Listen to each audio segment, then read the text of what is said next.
quero conversar também e receber agora aqui nessa edição o Paulo Ramires, que é cientista político. Professor, seja muito bem-vindo, prazer recebê-lo aqui na nossa edição e eu gostaria de saber primeiro a sua avaliação sobre esse momento político que vive o país com um desdobramento importante que é agora o momento em que Jair Bolsonaro deixa a prisão domiciliar e segue de fato para a unidade da Polícia Federal com possíveis indicações de que este seja o local indicado inclusive para uma possível execução de pena que deva ser anunciada pelo ministro Alexandre de Moraes. Boa noite. Primeiro, boa noite, agradeço o convite, uma honra sempre estar ao seu lado aqui. A situação hoje complica muito a situação de Bolsonaro, né, já que houve a confissão diante da policial federal, né, de que ele tentou romper o lacre, exatamente o lacre da tornozeleira no mesmo dia, né, que estava marcada a vigília. Então, a Justiça acabou entendendo, Alexandre de Moraes, para ser mais específico, que havia o risco de fuga. E exatamente por isso que a tornozeleira foi colocada em Jair Bolsonaro, mas também essa tentativa de romper o lacre, né, da tornozeleira complica a situação de Bolsonaro, né? Qual era o objetivo disso? Ele disse no vídeo que seria apenas curiosidade, mas estamos às vésperas, né, do STF exigir a prisão do ex-presidente. É por isso mesmo que o Alexandre de Moraes acabou tomando essa atitude. Claro que isso vai gerar contestação dos apoiadores de Bolsonaro, que vão ver exatamente essa tomada de decisão como arbitrária, porém, né, essa tentativa de destruição do lacre conta muito, né, na decisão do Alexandre de Moraes. Outra questão que também pesa é o fato de que, claro que manifestações são sempre bem-vindas nas democracias, seja de qual lado estivermos falando, da direita ou da esquerda, mas pesa contra os bolsonaristas que tinham marcado a vigília o fato de que eles ficaram acampados alguns meses depois da eleição que deu vitória ao Lula e depois marcharam em direção ao Planalto, né? Não podemos esquecer também que os bolsonaristas foram estimulados a andarem armados também, então isso poderia gerar, na visão da Justiça, vale dizer, algum tipo de conflito. E por essas e outras é que o Alexandre de Moraes tomou essa atitude mais drástica. E claro, vai gerar muita polêmica, muitas discussões jurídicas, né, em função da necessidade ou não de antecipar essa prisão, que na verdade é preventiva ainda, né? Claro que os advogados podem recorrer, porém, a imagem, né, que vocês estão mostrando agora na tela, ela é muito forte, né? E a própria voz do Bolsonaro dizendo que tentou romper o lacre, né? Então isso dificulta a possibilidade do retorno à prisão domiciliar. Pode ser que agora o Bolsonaro fique permanentemente preso, a não ser que recorra pela situação de saúde dele, né? Os bolsonaristas, muitos políticos aliados a Bolsonaro têm dito que ele não está em boas condições de saúde e usando o argumento também de que o ex-presidente Collor está em prisão domiciliar também por questões de saúde, o que deverá ser o desfecho de Jair Bolsonaro, né? Ou seja, ficar preso em casa. Mas isso vai depender da avaliação da Justiça ainda. Pois é, o ministro Alexandre de Moraes disse que haveria uma equipe médica de plantão o tempo todo ao lado de Jair Bolsonaro por conta da situação de saúde, mas esse deve ser um argumento que poderá ser usado pela defesa agora nos recursos que serão impetrados. Professor, eu queria falar contigo sobre uma outra camada, que é a que traz os aliados de Jair Bolsonaro, aliados políticos durante o governo e ao longo de sua trajetória e que também foram considerados foragidos em algum momento. O mais recente agora, o deputado Alexandre Ramagem, houve, segundo as informações da Polícia Federal, uma fuga que ele empreendeu para os Estados Unidos. Algo parecido aconteceu também com a deputada Carla Zambelli depois de uma condenação, ou seja, todos aliados do ex-presidente que em algum momento foram condenados pelo Supremo Tribunal Federal e que deixam o país na visão da Polícia Federal para tentar escapar da punição da justiça brasileira. O quanto isso, na visão do senhor, também tem pesado para as decisões que são tomadas pelo Supremo Tribunal Federal em relação ao ex-presidente? E dá para fazer essa conexão? O fato de ter aliados que tomem essas decisões coloca o ex-presidente também como um caso de risco de fuga do país ou de tentar buscar abrigo em uma embaixada aqui no Brasil, na tua visão? Pois é, né? O papel da justiça é avaliar cada caso de forma independente, né? Do ponto de vista processual, o caso do Ramagem e a fuga dele não deveria ter nenhuma relação com uma eventual tentativa de fuga de Bolsonaro. No entanto, o que pesa contra o Bolsonaro foi exatamente essa, como eu disse, essa tentativa de ruptura do lacre da tornozeleira, né? Enfim, dificilmente era para conhecer os sistemas eletrônicos, né, da tornozeleira, muito menos para fazer algum acerto. Geralmente a Polícia Federal entrega um manual, né, explica antes de colocar a tornozeleira como ela funciona, como que carrega. Então, obviamente que a Justiça entendeu que se os aliados de Bolsonaro e condenados estão se retirando do país, a tendência era que Bolsonaro fizesse o mesmo. Então, se não houvesse essa imagem da tornozeleira, né, com o plástico ali, com o lacre dela queimado, né, como a própria justiça, a polícia indicou, né, violado, dificilmente seria possível sustentar essa prisão preventiva, né, mas ao que tudo indica, né, na visão da justiça, o Bolsonaro ia tentar alguma fuga, né? E isso gera descontentamento, né, por parte dos bolsonaristas, né, já que enxergam o processo como equivocado, né, como um excesso de rigor por parte do Alexandre de Moraes. Porém, vale dizer que, do ponto de vista processual, foram dadas as possibilidades de defesa, né, de trabalhar diante do contraditório, apesar, né, de ser um processo gigantesco, né, com materiais a perder de vista, mas ainda assim o Bolsonaro passou por todo o crivo da justiça, né? Por mais que se conteste a forma como o processo se deu, e até mesmo, né, se o Bolsonaro é ou não é o cabeça dessa tentativa de golpe, fez com que a oposição, né, que são os bolsonaristas hoje, rejeitassem totalmente a forma como o processo foi levado adiante. Também já queimou-se, né, as fichas de defesa de Bolsonaro dentro do Congresso, a anistia não foi para frente, enfim, parte da população consideravelmente é a favor da prisão de Bolsonaro. Então, há uma perda, né, de popularidade, querendo ou não, né, da figura de Bolsonaro. Claramente também os seus apoiadores se manterão fiéis, mas de fato o bolsonarismo perde fôlego, né, em termos de manutenção de uma certa capacidade de se articular politicamente, né? E o resultado ficará mais claro nas eleições do próximo ano, né? Será que Bolsonaro, ainda preso, conseguirá transferir votos a governadores, deputados, com a mesma força que fez nas duas últimas eleições? São questões que só o eleitorado vão poder nos dar, né? Mas, querendo ou não, a imagem de Bolsonaro fica manchada, já pelo processo, né, e a condenação, e agora a tentativa, supostamente, né, de tentar fugir do país através da ruptura dessa tornozeleira, né, ou buscar abrigo em qualquer outro lugar. Paulo, eu já vou explorar contigo essa camada mais política da história, mas antes eu quero também receber o nosso Roberto Mota, que está ao vivo conosco aqui nesta edição do Jornal Jovem Pan. Mota, seja muito bem-vindo, uma boa noite para você aí no Rio de Janeiro, e eu gostaria primeiro de ouvir a tua avaliação sobre este sábado em que se tem uma prisão preventiva decretada contra Jair Bolsonaro e o encaminhamento dele para a Superintendência da Polícia Federal em Brasília. Bem-vindo. Boa noite, Cine, boa noite à nossa audiência. O Estado decidiu prender preventivamente Jair Bolsonaro, mas ele já estava preso em prisão domiciliar. Aliás, nas últimas semanas, um dos assuntos principais era as condições de saúde dele, que são sabidamente frágeis. Agora ele foi conduzido à prisão. Os argumentos para essa prisão preventiva fora da casa dele, estão sendo considerados como muito frágeis por vários juristas.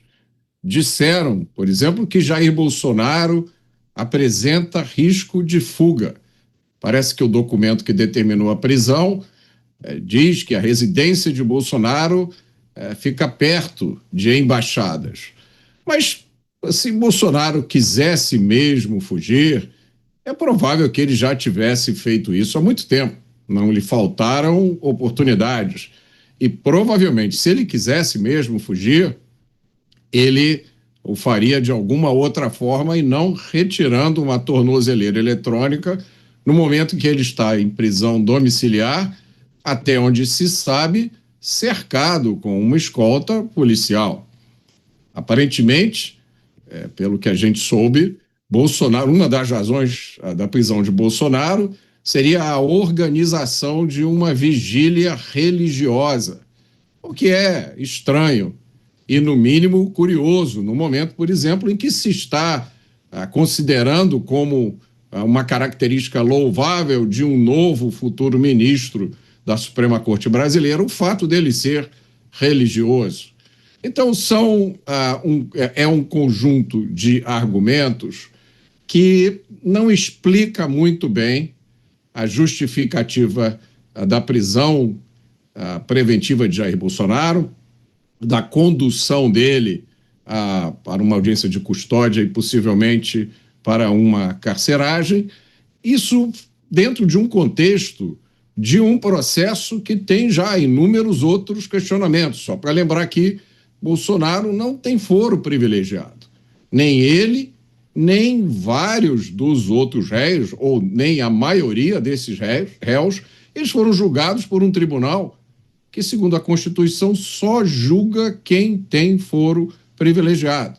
A outra questão também, que é motivo de debate acirrado entre os juízes, é a acusação por tentativa de golpe de Estado, mas é um golpe de Estado que não aconteceu, é um golpe de Estado que pode ter sido discutido, pensado, planejado, mas essas coisas não são crimes segundo a legislação brasileira.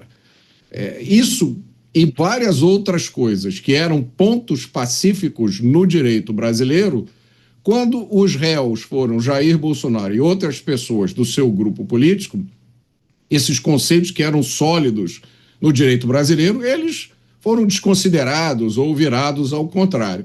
Então, esse é o conjunto no qual se insere essa prisão que desperta muita indignação. Eu acho que quem faz a leitura de que a população brasileira, de que a maioria da população brasileira está recebendo essa notícia como uma coisa normal, isso aí não é nada demais, as pessoas já se acostumaram, está fazendo uma leitura muito equivocada.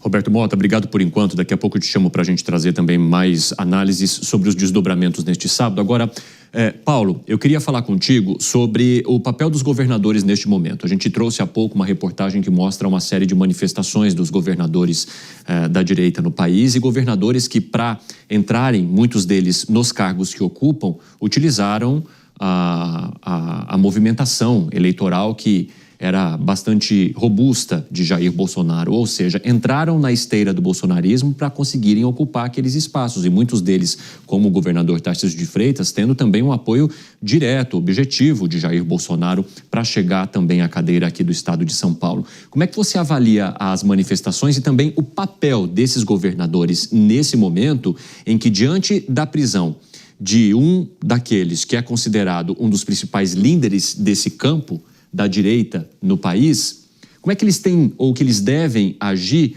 para que haja ou não, para que não aconteça ainda mais o que muitos veem como uma pulverização da direita, uma desordem, uma certa desorganização que possa fazer com que esse grupo perca a força diante do presidente Lula numa tentativa de reeleição?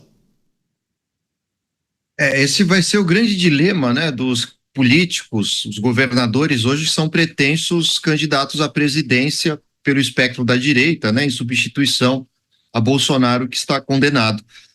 E o dilema é exatamente esse, né? Vale ou não vale a pena continuar levantando a bandeira do bolsonarismo? Claro que, para os defensores de Bolsonaro, a fidelidade à imagem do ex-presidente, agora preso, é fundamental para que haja essa transferência de votos do próprio Bolsonaro ao eventual político que ele venha apoiar. Inclusive, isso inclui filhos de Bolsonaro, né? Seja o Eduardo Bolsonaro, que hoje está nos Estados Unidos, ou o Flávio Bolsonaro.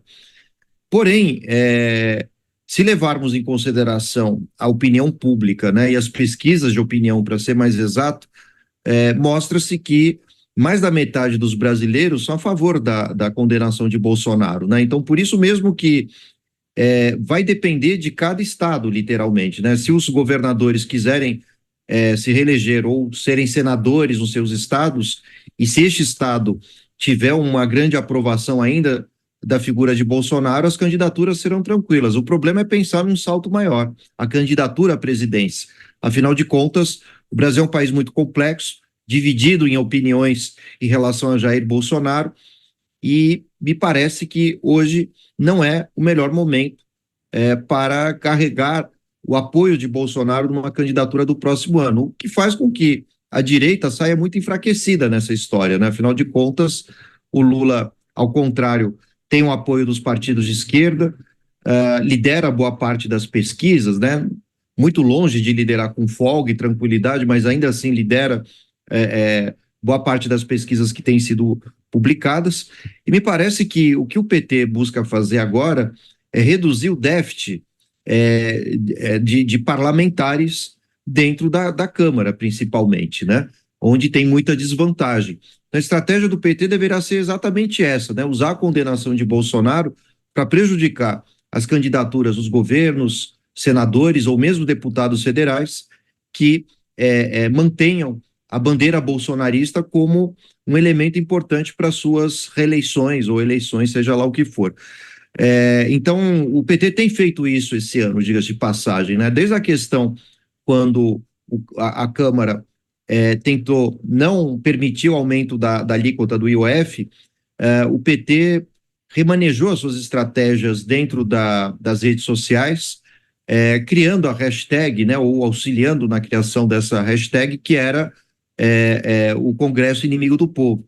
Depois vieram as questões em torno da blindagem, também da anistia, a tentativa de aumentar os impostos sobre os mais ricos, e nesse último caso, embora o PT tenha saído derrotado na Câmara, venceu de alguma forma na opinião pública, né? Já que a maioria dos brasileiros, apontaram pesquisas, era a favor de cobrar mais impostos dos mais ricos. Então, o PT começou, diante dessa desvantagem dentro da Câmara, e embora com sucessivas derrotas, lançasse a opinião pública contra a Câmara, né? E agora, com o reforço da punição de Bolsonaro, vai ser um elemento a mais para o PT tentar reduzir essa desvantagem. E isso inclui também os governadores, né? Sejam eles, um deles pelo menos, candidato à presidência, ou ainda que tentem manter a sua influência e hegemonia dentro dos seus estados. Ou seja, a campanha eleitoral do próximo ano estará totalmente direcionada à imagem de Bolsonaro, aqueles que são a favor ou contra, né, e desviando um pouco do foco, né, das políticas necessárias ao Brasil, né? Vai ser pelo menos a terceira eleição seguida que a gente vai ter esse conflito, né, de narrativas entre o PT e os bolsonaristas. Professor, eu peço que o senhor espere um pouco, eu quero também conversar com o Beraldo, que está conosco aqui no estúdio. Beraldo, por outro lado, há uma sensação de parte dos apoiadores de Jair Bolsonaro de que ele seria vítima de uma injustiça. Diante desse sentimento, isso também não poderia fortalecer possíveis decisões que ele tome, mesmo que preso, em articulação, claro, com aqueles que conseguirem ter algum tipo de contato com ele, e uma possibilidade, inclusive, de passar essa faixa para algum dos governadores que ele vier a apoiar de uma maneira ainda mais robusta? Cine, eu acho que Jair Bolsonaro teve um problema grave de timing. Porque o que aconteceu é que ele teve a oportunidade, enquanto ele estava solto, de escolher um sucessor enquanto ele podia fazê-lo de uma forma pública, interagindo em rede social, fazendo eventos e por aí vai. Mas o tempo foi passando, a decisão que, num determinado momento, estava ali um consenso em torno do nome de Tarcísio de Freitas, os partidos do Centrão já estavam prontos ali para esse anúncio e o ex-presidente foi postergando, querendo sustentar uma tese de que ele seria o candidato, né? Então, o Brasil, tudo pode acontecer no Brasil, e é verdade, tudo pode acontecer, mas a situação dele é grave o suficiente para que a escolha de um outro candidato por parte dele não fosse vista pelos eleitores, pela população, como um reconhecimento de derrota. Até porque, se ele tivesse escolhido Tarcísio de Freitas no momento anterior à decretação da sua prisão domiciliar, ele poderia, se lá na frente houvesse a reversão da sua situação, tanto em relação à trama golpista que foi julgada no Supremo Tribunal Federal, quanto à sua inelegibilidade, que foi decretada pelo Tribunal Superior Eleitoral, ele claramente tem a legitimidade de dizer, olha, agora o cenário mudou, eu serei o candidato. Eu não tenho dúvidas que, diante dessa situação, Tarcísio de Freitas teria que recuar e teria um grande apoio para a sua campanha de reeleição no estado de São Paulo. Portanto, para mim, o grande problema de Jair Bolsonaro foi o timing. Quanto mais o tempo passou, menos importante ele foi ficando, porque os partidos do Centrão que controlam o dinheiro e que vão determinar as regras do jogo, eles vão vendo que Bolsonaro vai ficar isolado e eles têm que tomar uma outra decisão. Agora, preso, sem poder acessar a rede social, sem poder fazer campanha, o ativo apoio do Bolsonaro já torna-se menos importante para aqueles que vão buscar eleição ou reeleição no ano que vem. E aí, Cine, a gente está vendo o que está acontecendo. Santa Catarina simboliza essa ruptura, esse racha. Os grandes nomes do bolsonarismo, aquelas pessoas que só têm hoje uma carreira política graças ao apoio que receberam de Bolsonaro, já estão aí com as manguinhas de fora para dar um grito de independência. A gente vê grandes nomes do bolsonarismo seguindo um caminho que demonstra que eles, se tiverem oportunidade, deixarão Bolsonaro bem preso para que eles então possam trilhar um caminho de independência.